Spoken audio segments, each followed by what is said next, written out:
ஒரு சிறுத்தையை நான் இந்த களத்திலே இறக்கி இருக்கிறேன். அதனால் இப்போது மீண்டும் ஆட்சிக்கு வந்தால் கூட அவர்கள் பாம்பு இல்லாத பல்லாக கொம்பு இல்லாத மாடாகத்தான் இருக்கிறார்கள். பாரதிய ஜனதா மீண்டும் ஆட்சிக்கு வந்தால் அரசமைப்பு சட்டத்திற்கு ஆபத்து என்று 10 ஆண்டுகளாக திருமாவளவன் அடிவயிறு வலிக்க வலிக்க கத்தி கத்தி பேசிக் கொண்டிருந்ததை அண்மை காலமாக ராகுல் காந்தி இந்தியா முழுவதும் பேசினார். இன்றைக்கு 4 சட்டமன்ற உறுப்பினர்களையும் 2 நாடாளுமன்ற உறுப்பினர்களையும் பெற்ற ஒரு அங்கீகாரம் பெற்ற ஒரு மாநில கட்சியாக விடுதலை சிறுத்தைகள் என்று சொன்னால் அதற்கு திராவிட முன்னேற்ற கழகத்தின் பங்களிப்பு என்பது. விடுதலை சிறுத்தைகளின் வெற்றிக்கு தீவிரமாக பாராட்ட வேண்டும் என்று வழிகாட்டினார். அண்மையிலே நடந்த சிதம்பரம் தேர்தல் பிரச்சார பொதுக்கூட்டத்தில் பேசுகிற போது லட்சக்கணக்கானவர் கூடிய அரங்கிலே சொன்னார், ஒரு சிறுத்தையை நான் இந்த களத்திலே இறக்கி இருக்கிறேன். இந்த சிறுத்தை வெல்லுவதற்காக 2 சிங்கங்களையும் இறக்கி இருக்கிறேன். ஒரு வரம் எம்ஆர் பன்னீர்செல்வம், இன்னொரு வரம் எஸ்.எஸ். சிவசங்கர் என்று இந்த மேடையிலே தம்முடைய கழக தொண்டர்களை ஊக்கப்படுத்தி திருமாவளவன் வெற்றி முக்கியம், அவர் வெற்றி பெற்று நாடாளுமன்றத்திற்கு செல்ல வேண்டும் என்று அவ்வளவு பெரிய நிகழ்ச்சியிலே லட்சக்கணக்கானோர் கூடிய அரங்கிலே உலகமே கவனித்துக் கொண்டிருக்கிற, சமூக ஊடகங்களின் வாயிலாக உலகமே கவனித்துக் கொண்டிருக்கிற நிகழ்வில ஒரு சிறுத்தை வெல்லுவதற்காக 2 சிங்கங்களை களமிறக்கி இருக்கிறேன் என்று சொன்னவர் நம்முடைய கூட்டணி இல்லை என்றால் பாஜக தமிழ்நாட்டிலே ஒரு பெரிய சக்தியாக வளர்ந்திருக்கும். பாஜக இந்த மண்ணிலே வளர்வது பற்றி அதிமுகவுக்கு கவலை இல்லை, தோளிலே தூக்கி சுமக்கிறார்கள். பாமகவும் இன்றைக்கு அவர்களின் சின்னங்களை வீடு வீடாக போய் நாடாளுமன்ற தேர்தலிலே வரைந்தவர்கள் பாட்டாளி மக்கள் கட்சி தான். பாரதிய ஜனதாவுக்கு சின்னமறையை கூட ஆள் கிடையாது. தமிழ்நாட்டிலே வேட்பாளர் கிடைத்தார்களே தவிர சின்னமறை ஆள் கிடையாது. ஏன் பூத்திலே உட்கார்வதற்கு கூட ஆள் கிடையாது. பாரதிய ஜனதா மீண்டும் ஆட்சிக்கு வந்தால் அரசமைப்பு சட்டத்திற்கு ஆபத்து என்று 10 ஆண்டுகளாக திருமாவளவன் அடிவயிறு வலிக்க வலிக்க கத்தி கத்தி பேசிக் கொண்டிருந்ததை அண்மை காலமாக ராகுல் காந்தி இந்தியா முழுவதும் பேசினார்.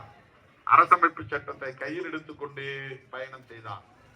அது இன்றைக்கு பாஜகவுக்கு மிகப்பெரிய அச்சத்தை ஏற்படுத்திவிட்டது. அதனால் இப்போது மீண்டும் ஆட்சிக்கு வந்தால் கூட அவர்கள் பாம்பு இல்லாத பல்லாக கொம்பு இல்லாத மாடாகத்தான் இருக்கிறார்கள். இதை நேற்று நாடாளுமன்றத்திலேயே நான் பதிவு செய்தேன். நீங்கள் பாம்புதான் ஆனால் பல்லு பிடுங்கப்பட்டு விட்டது, நீங்கள் மாடுதான் ஆனால் கொம்பு உடைபட்டு விட்டது. இப்போது உங்கள் வீரம் எல்லாம் ஈடுபடாது, ஜம்பம் பலிக்காது. இதை நேற்று நான் நாடாளுமன்றத்திலேயே பதிவு செய்தேன். 240 இடங்களில் நீங்கள் வெற்றி பெற்றிருக்கலாம், ஆளும் கட்சியாக இருக்கலாம். ஆனால் உங்களால் முன்பு போல செயல்பட முடியாது. இந்த பாடத்தை இந்த தேர்தலை மக்கள் இந்திய அளவிலே புகட்டினார்கள். தமிழ்நாட்டில் 100க்கு 100 திமுக கூட்டணி வெற்றி பெற்றது.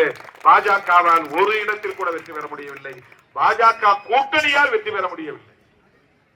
நாங்களும் பாஜகவை எதிர்க்கிறோம் என்று அதிமுக வெளியே வந்தது. ஆனாலும் அவர்களாலும் வெற்றி பெற முடியவில்லை. அவர்கள் பாஜக சொல்லித்தான் வெளியே வந்திருக்கிறார்கள் என்று மக்கள் புரிந்து கொண்டார்கள். அதிமுகவும் பாஜகவும் நாடகமாடுகிறது. பாமக வெளிப்படையாக பாஜகவோடு கைகோர்க்கிறது. அதிமுக நாங்கள் வெளியே வந்து விட்டோம் என்பதை போன்ற ஒரு தோற்றத்தை, மாய தோற்றத்தை உருவாக்குகிறது. அது உண்மை இல்லை. இதை மக்கள் புரிந்து கொண்டார்கள். இந்த தேர்தலிலும் இடைத்தேர்தலிலும் மக்கள் புரிந்துதான் வைத்திருக்கிறார்கள். ஏன் அதிமுக வேட்பாளரை போடவில்லை? மேலிடத்திலிருந்து உத்தரவு வந்தது என்று கருத்து சொல்லப்படுகிறது. மேலிடத்திலிருந்து என்றால் யார்? அதுதான் மோடி, அமித்ஷா, மோகன் பகவத். நீ தனியா நின்னா, பாமக தனியா நின்று, நீங்க தனியா நின்னா மறுபடியும் ஓட்டு சிதறும். அதனால அது வேண்டாம். நாடாளுமன்ற தேர்தலில் அது நமக்கு தெரிஞ்சிருச்சு. எனவே இந்த இடைத்தேர்தலில் நீங்க வேட்பாளரை போட வேண்டாம். அதிமுக போடவில்லை. இந்தியா முழுவதும் ஒடுக்கப்பட்ட மக்களும் பழங்குடி மக்களும் இஸ்லாமியர்களும் கிறிஸ்தவர்களும் ஒரே அணியாக திரண்டு இந்தியா கூட்டணிக்கு வாக்களித்தார்கள். ஆனாலும் வேறு எந்த மாநிலத்திலும் இல்லாத புரட்சிகரமான ஒரு வெற்றி தமிழ்நாட்டிலே தான் நடந்தது. 100க்கு 100, 40க்கு 40 திமுக கூட்டணி வெற்றி பெற்றது. 2019 கூட தேனியில ஒரே ஒரு தொகுதியில அதிமுக வெற்றி பெற்றது. 39 தான் பாண்டிச்சேரி சேர்த்து நாம் வெற்றி பெற்றோம். இந்த முறை அதுவும் உங்களுக்கு இல்லை என்று மக்கள் தீர்ப்பளித்து விட்டார்கள். ஏனென்றால் நீங்கள் பாஜக என்கிற ஒரு மக்கள் விரோத இயக்கத்தை, மக்கள் விரோத கொள்கையை கொண்ட ஒரு கட்சியை தூக்கி பிடிக்கிறீர்கள். தமிழ்நாட்டில் நீரூற்றி வளர்க்கிறீர்கள். இணையரை ஏற்க மாட்டோம் என்று தமிழ்நாட்டு மக்கள் இன்றைக்கு தீர்ப்பளித்திருக்கிறார்கள். அதற்கு விடுதலை சிறுத்தைகளின் பங்களிப்பு மகத்தானது என்பதை சொல்ல நான் கடமைப்பட்டிருக்கிறேன். எனது அருமை தோழர்களே, இந்த இடைத்தேர்தலிலும் அப்படி ஒரு வெற்றியை நாம் பெற்றாக வேண்டும், ஈட்டியாக வேண்டும்.